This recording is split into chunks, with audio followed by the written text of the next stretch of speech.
तो इस वीडियो में हम क्या करने वाले हैं, जो आज यानी संडे को RWPSSC का मॉक टेस्ट आया था 26 जनवरी को, उसमें 20 क्वेश्चन मैथ के भी दिए थे, उसी का हम यहाँ पे सोल्यूशन करने वाले हैं ट्रिक के द्वारा। ठीक है, तो वीडियो को लास्ट में आप लोग बताइएगा कमेंट करके कैसी रही क्लास। ठीक है, तो चलिए शुरू करते हैं। पहला प्रश्न हमारा यहाँ पे, पहला प्रश्न है कि एक व्यक्ति ने प्रतिवर्ष 20% की दर से 96,000 का निवेश किया, जो एक वर्ष के लिए अर्धवार्षिक रूप से संयोजित होता है।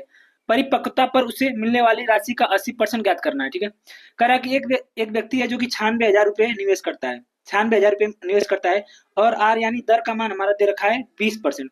लेकिन एक चीज यहाँ पे दे रखा है अर्धवार्षिक, छमाही अर्धवार्षिक दे रखा है। अगर छमाही दे रखा है तो दर भी आधा हो जाएगा। अगर एक साल में बांटेंगे अर्धवार्षिक को तो 2 से भाग देंगे तो 6 महीने हो जाएगा, तो दर भी हमारा 2 से भाग दे देंगे तो ये आ जाएगा 10%। तो दर हमारा हो गया 10%। इस 10% को फ्रैक्शन में चेंज करेंगे तो आएगा 1/10, 1/10 आएगा। ठीक है, देखो यहाँ पे चक्रवृद्धि ब्याज हमारा हो रहा है, तो पहले साल 10 रुपए पे 1 का ब्याज 11, पहले साल 10 से 11 हो रहा है। पहले साल जो हमारा धन है वो 10 पे 1 का ब्याज होके 11 हो रहा है, 10 पे 1 का ब्याज मिल रहा है तो हो जा रहा है 11। फिर दूसरे साल क्या हो रहा है, 10 से 11 हो रहा है। एक साल में 2, 6 महीने के 2 हो जाएंगे तो 2 साल का निकालेंगे, तो पहले साल 10 से 11, दूसरे साल भी 10 से 11। इसका गुणा करेंगे तो ये आएगा 100, इसका गुणा करेंगे तो आएगा 121। ठीक है, अब इसी 100 का मान हमें प्रश्न में 96,000 दे रखा है, 96,000 दे रखा है, तो 100 का मान प्रश्न में 96,000 दे रखा है, 1 2 3 100 का मान है, और हमें 121 का मान निकालना है, 121 का मान निकालना है। ठीक है, पहले यहाँ से 121 का मान निकालेंगे, फिर इसका 80% निकालेंगे, तो यहीं से इसका 180% निकाल लो।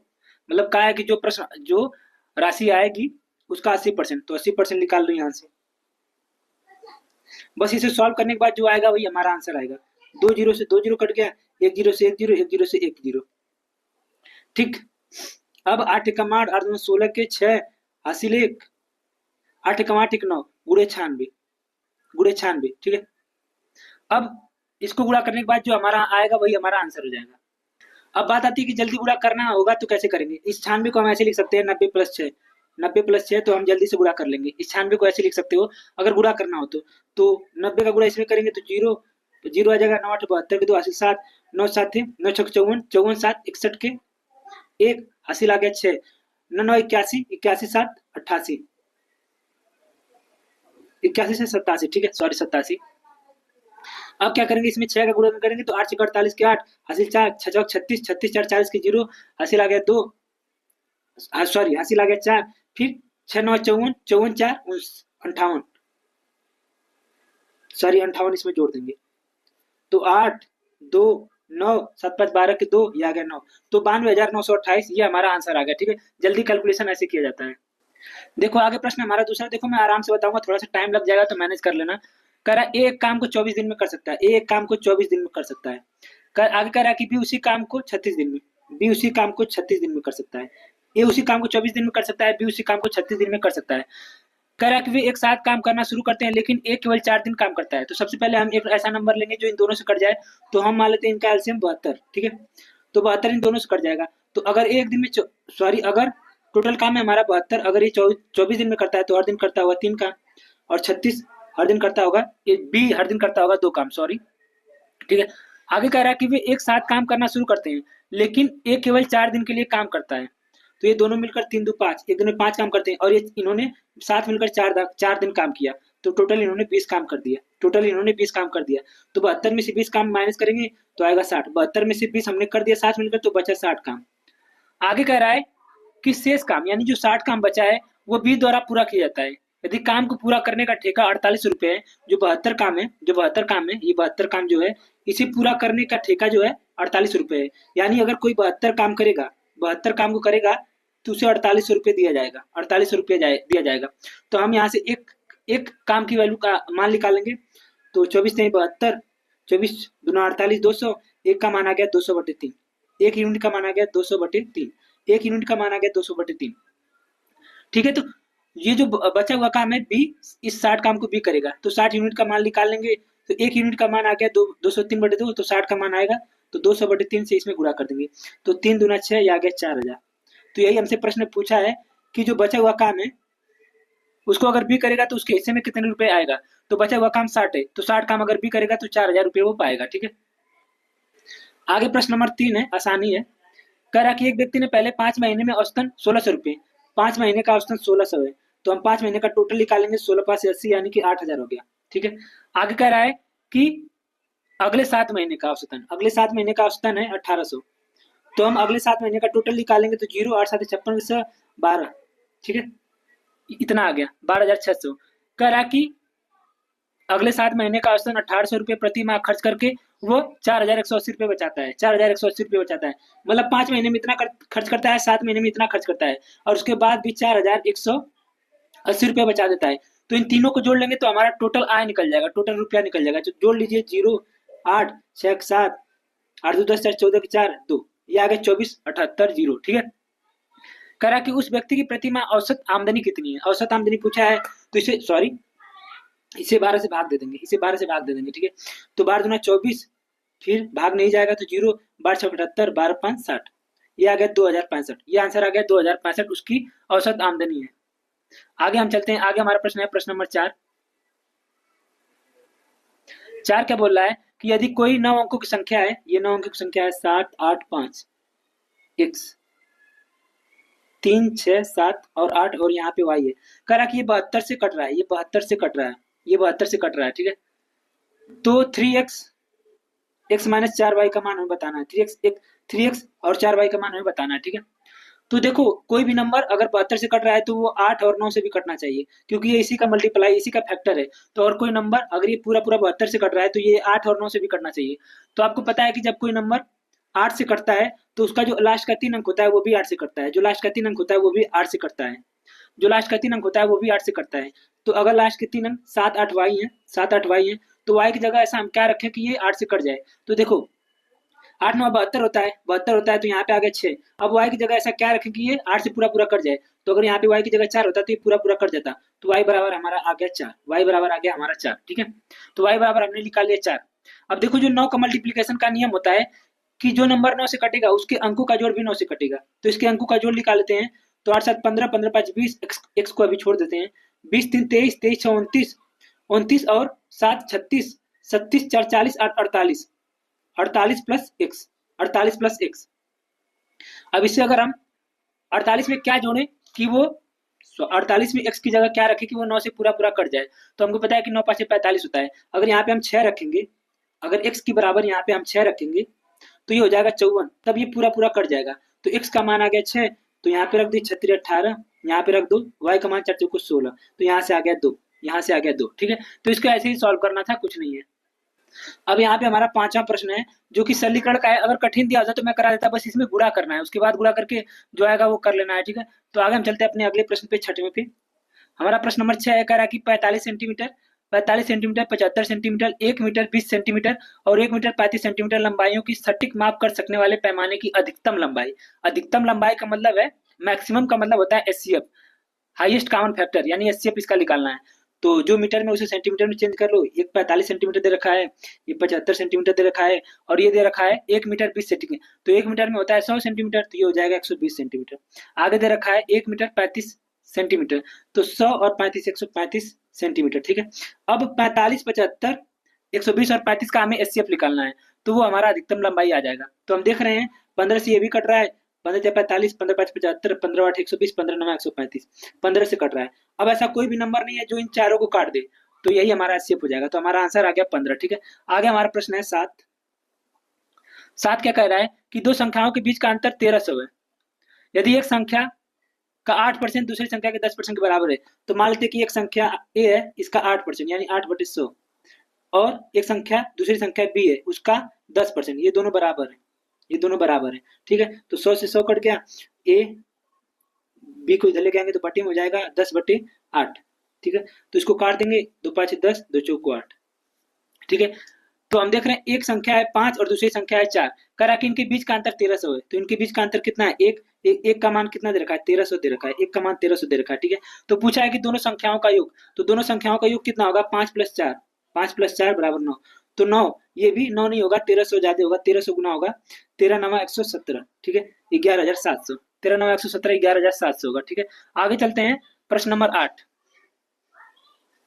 क्या बोल रहा है कि 19 23 और 38, 19 23 और 38 का चतुर्थ अनुपाती बताना है। तो मान लेते हैं कि चतुर्थ अनुपाती x है, तो 19/23 बराबर 38/x, इसी का मान बताना है।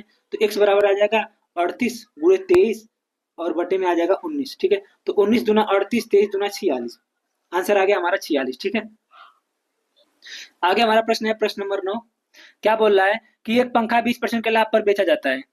मान लेते हैं कि कोई चीज 100 रुपए का रहा होगा और उसे हम 20% के लाभ पर 120 में बेचते हैं, 20% के लाभ पर 120 में बेचते हैं। ठीक है, यहाँ पे 20% के लाभ पर हम बेच रहे हैं, 20% के लाभ पर बेच रहे हैं। ठीक है, आगे कह रहा है कि यदि पंखे का क्रय मूल्य और विक्रय मूल्य दोनों 50 कम कर दिया जाए, यदि पंखे का क्रय मूल्य और विक्रय मूल्य यानी 50 रुपए ये कम किया जाएगा और 50 रुपए ये कम किया जाएगा, तो ये 50 रुपया कम करेंगे तो ये 50 हो जाएगा, ये कम करेंगे तो ये 70 हो जाएगा, ये 70 हो जाएगा, सॉरी ये 70 है, 70 हो जाएगा।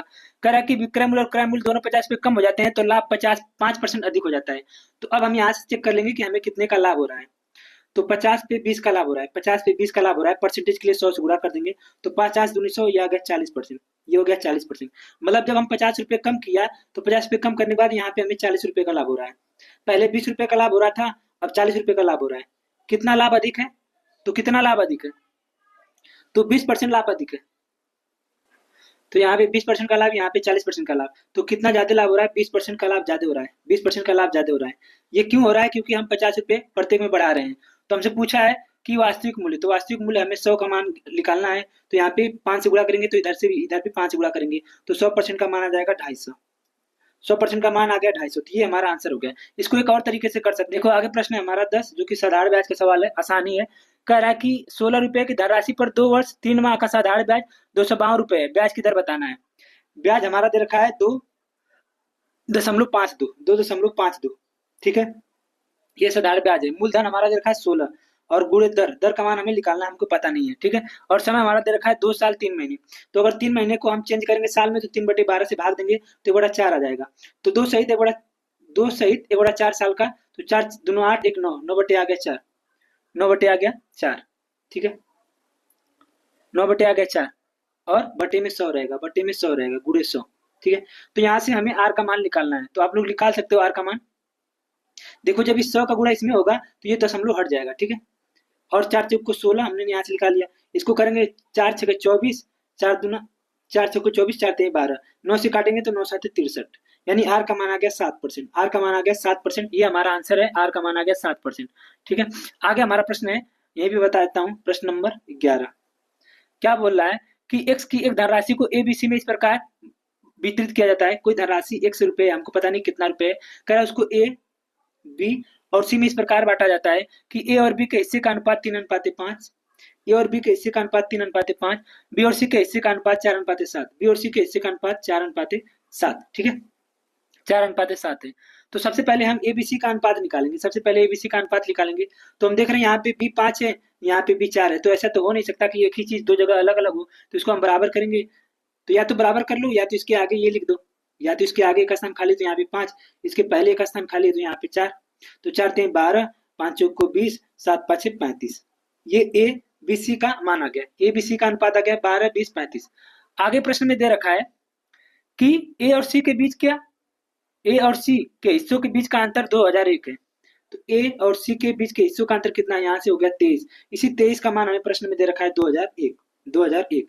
इसी 23 का मान प्रश्न में 2001 दे रखा है, 23 का मान 2001 दे रखा है। ठीक है, तो 1 यूनिट का मान हम निकाल लेंगे, 1 यूनिट का मान आ जाएगा 2001/23, 2001/23। ठीक है, 1 यूनिट का मान आ गया 2001/23। तो हमसे पूछा है कि टोटल मान x का मान, तो टोटल x का मान कितना होगा? 12 20 और 35 को जोड़ेंगे तो 5 दूना 7, 3 दो 5 1 6 67, यानी 2001/23। ये तो 1 यूनिट का मान है, गुणे कर देंगे 67, गुणे कर देंगे 67। इसी को सॉल्व करने के बाद जो हमारा आएगा वही हमारा आंसर होगा। तो आप लोग इसे सॉल्व कर लीजिएगा, जो भी आएगा वही इसका आंसर होगा। 23 से पहले इसको भाग दे देना, तो पहले फिर उसके भाग देने के बाद जो आएगा इसमें गुणा कर देना, हमारा आंसर आ जाएगा।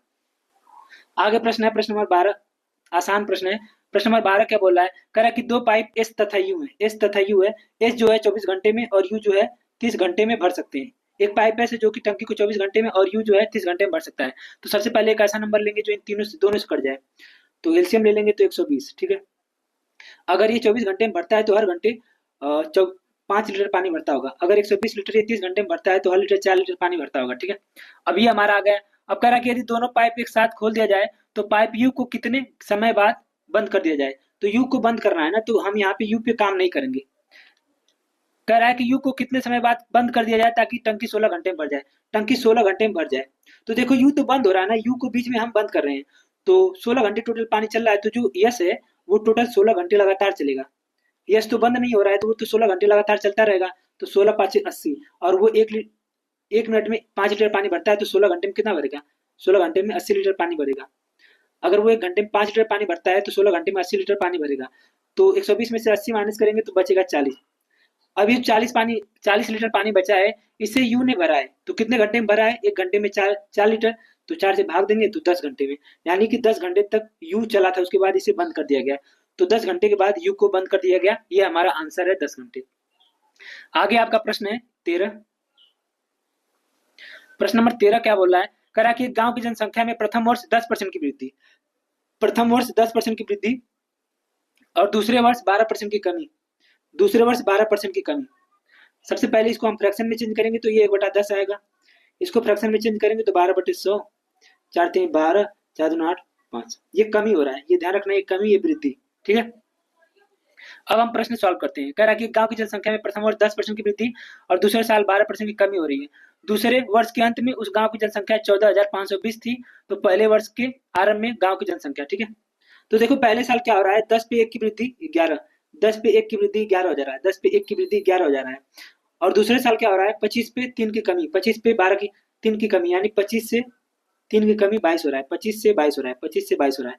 तो बस इसका सीधा सीधा गुणा कर लेंगे तो ये आ जाएगा 250। ये आ गया 11×2 = 22 के 2, 11×2 = 22, 2 = 24, 242 आ गया, 242 आ गया। ठीक है, तो इसी का मान हमें प्रश्न में दे रखा है 2 साल बाद। ये हमारा 2 साल बाद है, ये 2 साल पहले का है। तो इसी का मान प्रश्न में दे रखा है 14,520, 14,520, 14,520, 14,520। ठीक है, तो ये इससे कितना गुना ज्यादा है? तो अगर आप ध्यान रखोगे तो ये देखो 6×2 = 12 के 2, 6×4 = 24, 1 25, 6×2 = 12 तो 14, तो इससे 6 गुना ज्यादा है, इससे 6 गुना ज्यादा है। तो 2 साल पहले की जनसंख्या पूछा है, तो 250 का मान भी 6 गुना ज्यादा, और 1500 होगा। 6×5 = 30 के 0, 6×2 = 12, 15, ये होगा। ठीक है, ये 60 गुना ज्यादा है, तो ये भी 60 गुना ज्यादा, 15,000 होगा। ठीक है, तो ये हमारा आंसर है 15,000। देखो आगे हमारा प्रश्न नंबर 14 है। थोड़ा सा कैलकुलेशन है, बस इसमें कुछ है नहीं। कह रहा है कि एक टेलीविजन के अंकित मूल्य पर 12%, 18% और 24% की क्रमिक छूट के लिए एकल समतुल्य बताना है। मतलब 3 छूट दिया जा रहा है, तो हमें एकल छूट बताना है। ये 24 है, हमें एकल छूट बताना है। ठीक है, तो सबसे पहले इन दोनों को लेके हम सॉल्व कर लेते हैं। आपको पता है कि x + y + xy/100 ये फार्मूला होता है, इसी पर हम निकाल लेंगे। ठीक है, अगर माइनस छूट रहेगा तो माइनस कर लेंगे, वृद्धि रहेगा तो यहाँ पे माइनस हो जाएगा। ठीक है, तो 12 और 18 जुड़ जाएगा, 12 और 18 जुड़ जाएगा तो ये आ जाएगा 30, माइनस 12 और 18 का गुणा करेंगे तो 12 18 36 के 6, 18 21 216 बटे में 100। ठीक है, ये आ गया 2.16। तो 30 में से 2.16 माइनस करेंगे तो यहाँ पे आएगा हमारा 4, यहाँ पे आएगा 9, यहाँ पे आ जाएगा हमारा 7, यहाँ पे आ जाएगा 2, 27.94% आ गया। तो हमने देखो इन दोनों पे तो निकाल लिया, अब हमारा एक ये बच गया और एक ये आ गया। अब हम 24 और 27 पे निकाल लेंगे, अब हम 24 और 27 पे निकाल लेंगे। ठीक है, तो 24 और 27 पे आप निकाल लो। तो सबसे पहले 24 और 27 को जोड़ेंगे तो 9 4, सबसे पहले यहाँ पे 8 आएगा यार, यहाँ पे 8 आएगा क्योंकि यहाँ पे एक माइनस किया था। तो इसको जोड़ेंगे तो 8 4, 4 7 4 11 के 1, 7 4 11 के 1, 2 2 4 1 5, 51.84, 51.84 माइनस 24 गुणे 27.84 बटे में 100। इसको गुणा करने के बाद जो आएगा उसे 100 से भाग देंगे। ठीक है, गुणा करने के बाद जो आएगा गुणा से भाग देंगे। फिर इसको सॉल्व करने के बाद, इसको सॉल्व करने के बाद जो आएगा इसमें से माइनस कर देंगे। तो माइनस करोगे आप तो ये 44 के आसपास आएगा। ठीक है, तो वही हमारा आंसर आ जाएगा। ठीक है, और 45.16 के आसपास आएगा तो वो हमारा आंसर हो जाएगा। प्रश्न है प्रश्न नंबर 15, यहाँ पे दे रखा है। देखो प्रश्न नंबर 15 क्या बोल रहा है? 15 क्या कह रहा है कि 28 सेंटीमीटर आधार व्यास वाले एक गोले के परिवृत्ति बेलन का आयतन ज्ञात कीजिए। ठीक है, जैसे एक गोला है, सबसे पहले मैं एक बेलन ही बना लेता हूँ। ये एक बेलन है, इसके अंदर एक गोला बना है, इसके अंदर एक गोला बना है जो इसकी सारे भुजाओं को टच कर रहा है। मान लो ये थोड़ा सा अच्छा नहीं बना है, लेकिन ये गोला बना है। ठीक है, तो यहाँ से हम आर का मान निकालेंगे। हमारा जो व्यास दे रखा है वो 28 है, तो आर का मान आ जाएगा 14, क्योंकि त्रिज्या जो है वो व्यास की आधी होती है। अब ऊंचाई हमें निकालना है, इस बेलन की ऊंचाई निकालना है। तो देखो इसका जो ये जो पूरा है, ये जो गोला है, इसका जो पूरा व्यास है वही हमारा ऊंचाई हो जाएगा। तो ऊंचाई हमारा आ गया यहाँ से 28, ऊंचाई हमारा आ गया 28। तो हमसे बेलन का आयतन पूछा है, तो पाई आर स्क्वायर इंटू एच का मान पूछा है, तो 22/7। एच का मान आ गया 14 × 14, और आर का मान 14 × 14, एच का मान 28। ठीक है, अब इसको सॉल्व कर लेंगे तो 7 × 14। अब इसको सॉल्व करेंगे तो सॉल्व करने के बाद जो आएगा वही हमारा आंसर आएगा। ठीक है, तो सॉल्व कर लो। तो 22 × 44, 44 × 14 × 28। चौ चौक को 56 के 6 हासिल 5, चौ चौक को 56, 60 61 × 28 ठीक है। अब देखो 8 × 48, जो लास्ट यूनिट आएगा, जो पहला यूनिट आएगा वो 48 आएगा। और आप देखो केवल एक ऑप्शन में जिसमें 17 24 8 दे रखा है, केवल इसी में लास्ट में 8 है, तो ये हमारा आंसर हो जाएगा। ठीक है, इतना करके आप आगे बढ़ सकते हो। पूरा कैलकुलेशन करोगे नहीं तब भी हो जाएगा। ठीक है, बाकी कैलकुलेशन करोगे तो यही आंसर आएगा। आगे हमारा प्रश्न है 16 क्या बोल रहा है कि एक रेलगाड़ी 320 मीटर लंबे एक प्लेटफॉर्म को पार करने में 30 सेकंड का लेती है। सबसे पहले बता दूं कि चाल बराबर होता है दूरी बटा समय। चाल बराबर दूरी बटा समय, ये पता होना चाहिए, एकदम दिमाग में होना चाहिए, लिखने की जरूरत नहीं है। कह रहा है कि एक रेलगाड़ी 320 मीटर लंबे प्लेटफॉर्म को 320 मीटर लंबे प्लेटफॉर्म को, तो रेलगाड़ी जब भी प्लेटफॉर्म को पार करेगी तो खुद की दूरी भी पार करेगी, यानी टी, मान लेते हैं टी की दूरी, ट्रेन की दूरी है टी प्लस 320 मीटर, रेलगाड़ी की प्लेटफॉर्म को पार करने में 30 सेकंड लेती है, तो यहाँ से ट्रेन की चाल आ जाएगी। आगे कह रहा है कि 230 मीटर लंबे प्लेटफॉर्म को, एक और प्लेटफॉर्म है जिसकी लंबाई 230 है, और ट्रेन जब इसको पार करेगी खुद की लंबाई और इसकी लंबाई को पार करने में 25 सेकंड लेती है, तो यहाँ से भी चाल आएगा। तो ट्रेन की चाल तो बराबर ही रहेगा दोनों जगह, तो इसको बराबर कर लेंगे। तो यहाँ से हमें ट्रेन की लंबाई पूछा है, यानी टी का मान पूछा है, तो ये हो जाएगा 25t, ये हो जाएगा 30t, यहाँ से आ गया 5t, यहाँ से आ गया 5t। ठीक है, अब क्या करेंगे, इसको गुणा करेंगे 25 दूना 50, सॉरी 25 0 25 दूना 50 की 0, 25 है 75, ये आ गया 8, माइनस इसको इसमें गुणा करके इसमें से माइनस करेंगे तो 0 0 3 3 के 9, 3 दूना 6। ठीक है, अब इसको माइनस करेंगे तो क्या आएगा 0 0 1 1, 5t बराबर आ गया 1100, तो t बराबर आ गया 220, t बराबर आ गया 220। इसी का मान हमसे पूछा था ट्रेन की लंबाई। आगे प्रश्न है प्रश्न नंबर 17, कह रहा है कि टोटल दूरी है 100 किलोमीटर। कह रहा है कि 100 किलोमीटर की यात्रा के दौरान एक चालक पहले 50 किलोमीटर को 50 की स्पीड से 50 को 50 की स्पीड से, तो यहाँ पे 1 घंटे में तय कर लेगा, यानी हमारा समय आ गया 1 घंटे। कह रहा है कि अगले 25 किलोमीटर को 50 की स्पीड से, तो 25/50 यानी यहाँ पे आ गया 1/2, यहाँ पे हमारा समय आ गया 1/2। ठीक है, यानी आधे घंटे। आगे कह रहा है कि अगले 25 किलोमीटर को 25 की स्पीड से, तो यहाँ से आ गया 1। ठीक है, तो यहाँ पे 1 घंटा, यहाँ पे 1 घंटा, ये आधा घंटा, तो टोटल उसे 2.5 घंटे लगे, टोटल उसे 2.5 घंटे लगे। ठीक है, तो टोटल 2.5 घंटे लगे। तो पूछा है औसत चाल। औसत चाल क्या होता है, एवरेज स्पीड क्या होता है, टोटल दूरी हमारा 100, टोटल समय 2.5, तो ये आ गया 40 इसका आंसर हो गया। ठीक है, 40 इसका आंसर हो गया। नंबर हमारा 18 क्या दे रखा है, कह रहा है कि एक आयत की लंबाई इसकी चौड़ाई की 3 गुने से 4 मीटर कम है। तो मान लेते हैं ये लंबाई हो गया, ये चौड़ाई, तो मान लेते हैं चौड़ाई हमारा x है, तो लंबाई इसकी चौड़ाई का 3 गुना, तो 3 गुने से 4 कम है, तो -4 कर देंगे, तो ये लंबाई हो गया, ये चौड़ाई हो गया। ठीक है, अब कह रहा है यदि इसका परिमाप 28 है, तो हमको पता है परिमाप होता है 2 कोष्ठ में लंबाई प्लस चौड़ाई, परिमाप दे रखा है 28। ठीक है, तो इसको काटेंगे तो ये आ जाएगा 14, तो चौड़ाई है x और लंबाई हमारा 3x - 4, ठीक है, बराबर 14, तो ये इधर जाएगा, तो ये हो जाएगा 4x बराबर हो गया 18, तो x बराबर हो गया 18/4, तो ये आ गया 9/2, 9/2, ये आ गया 9/2। ठीक है, तो x का मान आ गया 9/2, तो यहाँ पे रख देंगे, तो चौड़ाई हमारा आ गया 9/2। अब लंबाई निकाल लो यहाँ से, तो यहाँ पे रखोगे तो 27/2 हो जाएगा -4, 27/2 -4, तो 4 दूना 8, 27 में से 8 घटाएंगे तो ये हो जाएगा 19/2, 19/2।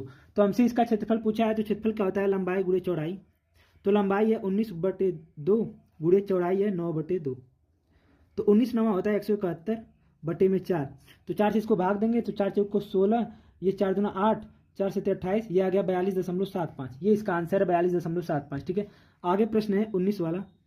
19 क्या कह रहा है, कह रहा है कि एक टीवी सेट का वास्तविक मूल्य 9000 है, टीवी सेट का वास्तविक मूल्य 9000 है। कह रहा है कि इसके मूल्य में 20% की छूट दी जाती है। 20% का छूट का मतलब 20% की छूट का मतलब कि केवल इसका 80% लिया जा रहा है, 20% छोड़ दिया जा रहा है, तो इसका 80% निकाल लो, तो 2 0 कट गया, 9 8 72, ये आ गया 7200, ये आ गया 7200। ठीक है, आगे कह रहा है कि और फिर इसे 10% बढ़ाया जाता है, तो 7200 का 10% बढ़ाएंगे तो 110 हो जाएगा, परसेंटेज में 100, तो 2 जीरो जो जीरो कट गया, आ गया 0। 11 दूना 22 के 2, 11 7 77, 2 79, 7920 ये इसका आंसर है। 7920 ये इसका आंसर है। आगे हमारा प्रश्न है, यहीं पे बताता हूँ, लास्ट है 20। क्या है कि दो व्यक्ति एक की ओर एक 40, दो व्यक्ति हैं, एक 40 की स्पीड से इधर जाता है, दूसरा 42 की स्पीड से इस तरफ आता है, और इनके बीच की दूरी दे रखी है 41 किलोमीटर। इनके बीच की दूरी 41 किलोमीटर दे रखी है। देखो प्रश्न में मैं जब पहले मैंने इसको सॉल्व किया था तो मुझे अजीब लगा, क्योंकि आंसर आ नहीं रहा था। फिर मैंने समझ गया कि इसका भाषा ही गलत दिया है। ये व्यक्ति इधर जा रहा है 40 की स्पीड से, ये व्यक्ति इधर आ रहा है 42 की स्पीड से।